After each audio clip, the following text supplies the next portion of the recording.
What's up, you guys? Godzilla fan freaks coming at you today with another figure review. And today we are taking a look at the Masters of the Universe Masterverse line 87 movie He-Man. This is the Masterverse's line attempt at the 87 figures. They came out with He-Man and Skeletor. Skeletor I will be reviewing next after this guy. But if you know me, I'm not only a Masters of the Universe fan, but my favorite piece of Masters of the Universe media, besides the original cartoon and the 2000X cartoon and all that good stuff, I am one of the hardcore fans of the 87 movie. I love the 87 movie so much. There's just something about it that it just has that rewatchability for me. Like, even if I really wasn't into Masters of the Universe, I'm still drawn to that movie, and I love it so much. I think the casting is great, the costumes, the sets, all that stuff was just fantastic. Especially with Frank Langella being my favorite Skeletor of all time. I love that version of Skeletor. I love the way he portrayed him and brought him to life on film, and was just great. But we'll talk more about Skeletor in the next review. Right now, let's focus on He-Man, the most powerful man in the universe. So just getting straight on into the figure review here. Here's the box. Let me just scoot him out of the way. Again, you're getting a very deluxe size box. And I agree with many others who have said that I don't know why they just didn't make these figures just kind of like in the normal basic Masterverse boxes. I don't really think they warranted a deluxe release. I think that was just kind of just more of a cash grab, because I'm pretty sure they knew that there's a fan base out there for these movies. And just because those classic figures are kind of hard to come by and really pricey, even though you can get these guys for retail for around like $30, I want to say narrowing them down to just a normal release would have been a little bit better. You have that 20 to like maybe $25 price point versus the deluxe packaging, which is just a bigger box, and I feel like it's just kind of an excuse to slap a bigger price on these figures. But all in all, I'm still not gonna blink, I should say, at $30 versus what the classics figures go for. The Rebel Leader He-Man, which is the 87 movie He-Man from classics, that figure's really expensive. The Dark Despot Skeletor from classics, which I have thanks to Nick Adams for the Monster Report. Thank you again for that figure. That is a very pricey figure. I just hope that Mattel continues with this, and again, that we get more characters. We get all of Skeletor's goons. Give us the human characters even. Give us Gwildor. Give us a Man-at-Arms and Attila from the 87 movie. I do agree with that. Would love to have a whole 87 movie lineup of these figures for sure. Here's the side of the box. Very beautiful artwork, I must mention, for these boxes. And again, if you get Skeletor along with He-Man, you can complete that diorama. I actually have the box not too far away, so let me just show you guys. You can get that, final battle sequence, even though it's not God Skeletor. This is still a very cool thing, and I am going to figure out a way to display it. I have an idea in the back of my mind which I think will work. So with that all out of the way, again, just very beautiful box, very beautiful artwork, and I'm just very happy to have these figures because, again, I love the 87 movie. All right, we're almost 5 minutes in, haven't even talked about the figure yet, just me gushing over movies and merchandise and all that stuff. Okay, let's take a look at He-Man here. He-Man, let's start off with paint applications like we always do. He-Man here sporting very nice, white Caucasian tannish skin, as he always does. Looks very nice. As far as his armor and his, you know, leather straps and everything like that, yeah, very nice browns in all different tones. His armor pieces here, very nice, not shiny, bright gold, but kind of like a very dull gold all the way around. Even have some reds in there for like some of the gems and everything like that. I wish they did that on the chest, because if I remember, this chest piece had a gem in it also. As far as for the face goes, of course, this is the alternate head sculpt that came with the figure. This figure came with 2 different head sculpts. I have the other one actually right here to show you. Was not a fan of this head sculpt at all. I know that, you know, they can't exactly get the likeness to Dolph Lundgren, but they at least got the likeness for the costumes mainly. That is what the William Stout collection is, because it was William Stout who designed all the costumes and everything like that. So that is why this is the 87 He-Man. It doesn't necessarily have the likeness to Dolph, but it's more the likeness to the look and the costumes and the design. But I really didn't like this head sculpt at all. There's just something that's really, really off about it. You know, like, it kinda is alright, but nah, I don't know. I just really didn't like it all that much. I like the longer kind of mullet hair, but the face sculpt itself just wasn't doing it for me. So I just did away with that, and I stuck the alternate head on him, which is more of like a classic animation style He-Man. But in my opinion, for me, it looks a lot better. So this is the head that will stay on this sculpt. But the hair, not a very bright blonde, more of a darker blonde with some like brown washing in there, but it looks really good. Teeth white, eyes very nice painting on the eyes on this head sculpt, I will say.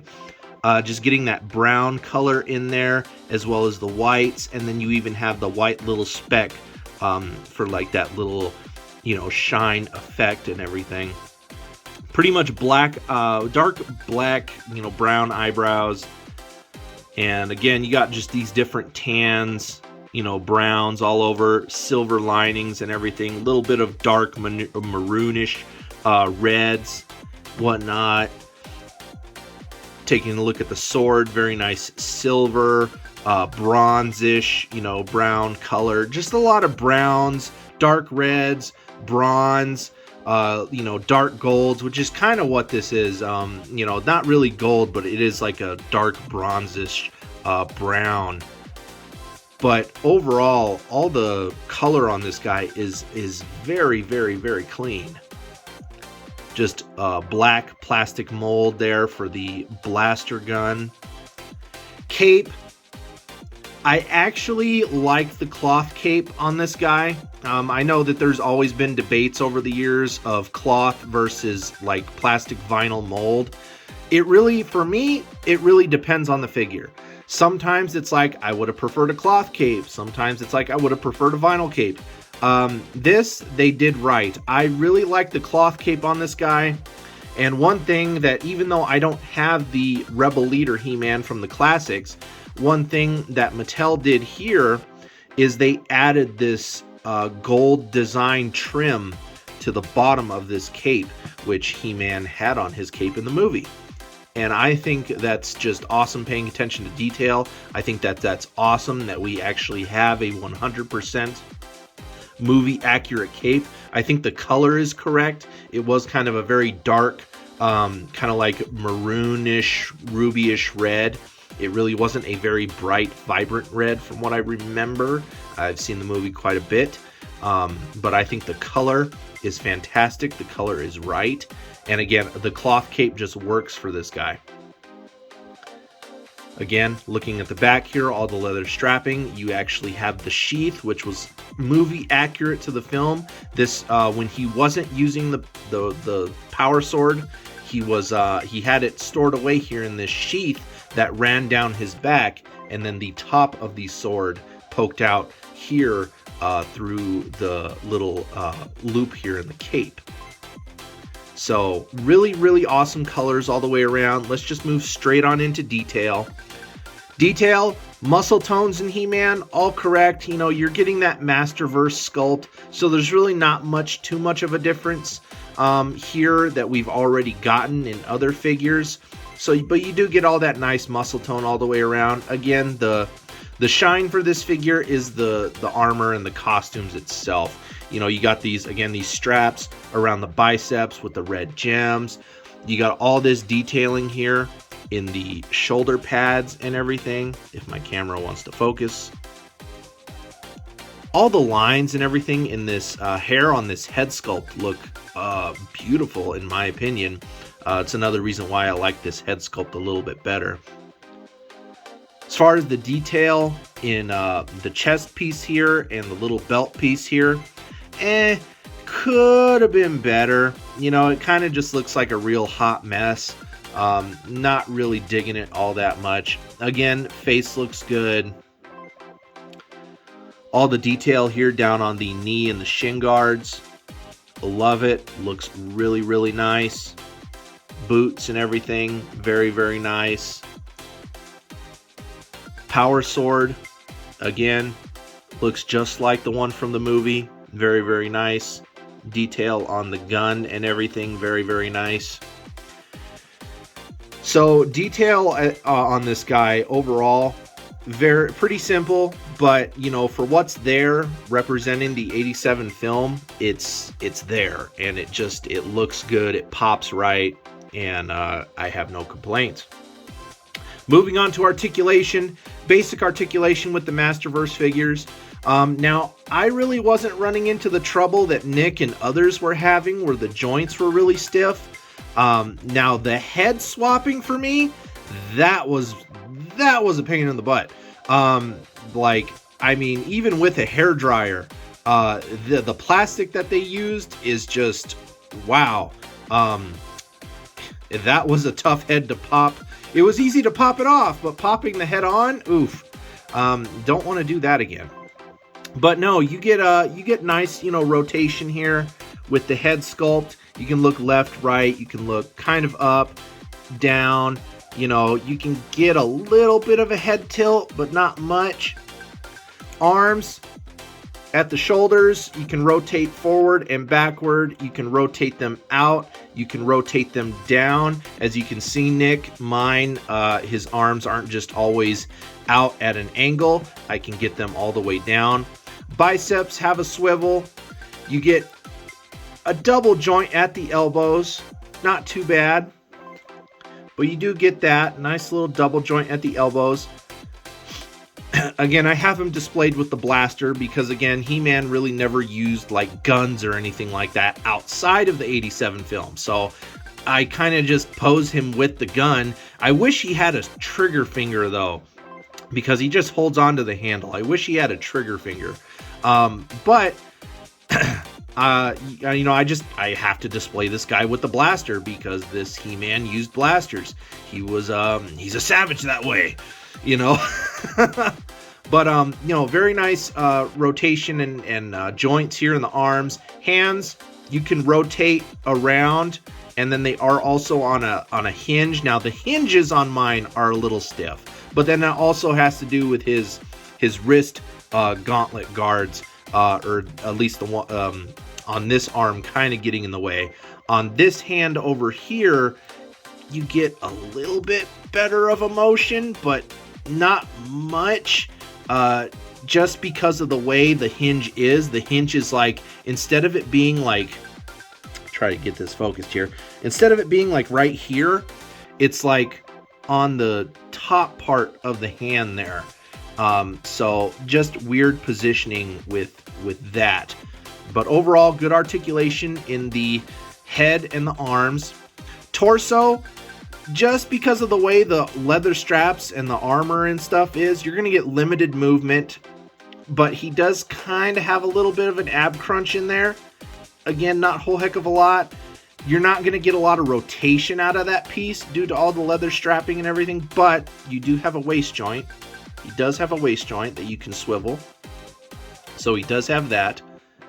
Legs, You can kick forward ever so far. Again, the belts and everything get in the way. You can kick back ever so far. So you do get, you know, a decent range of motion. Knees are on a double joint, even though this joint here is kind of stuck and stiff. Again, mine doesn't have the stiffest joints in the world, but it's also not perfect. He does have a thigh cut as well, which, as you can hear, that just popped loose because I've never really moved that before. But he does have a thigh cut. He has boot cuts as well. So you get thighs and boot cuts. And then, of course, down here, you can point his ankles down. You can point them up. You can get a little bit of pivot out of them. So He-Man here has a very good range of articulation, but it's articulation that we've all come to know and love through the Masterverse line. Again, there's really not anything new that stands out on this guy. As far as accessories, again, he comes with the extra head sculpt. I don't remember if he came with any extra hands. I think he came with like an open kind of like chopping hand that He-Man usually comes with. But you get the blaster, you get the power sword. He has the two daggers here, one for his boot, one for his belt. You can remove those out of the sheaths. I just keep them in right now. But they're just, you know, they're just the basic daggers. You know, you got a shorter one and you got a longer one. That's basically it. Size and scale with this guy, he'll size up with anything pretty much in the 6-inch line of the Masterverse.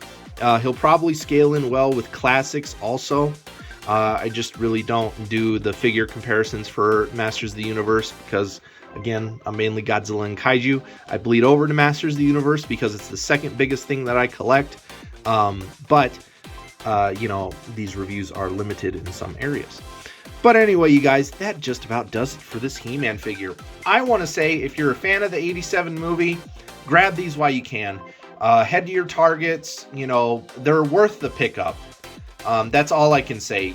You're better at getting them now versus getting them down the road, and then prices go up, and then you can only get them online for, instead of like $30, you're paying like $60, $70, maybe even to $100 per figure.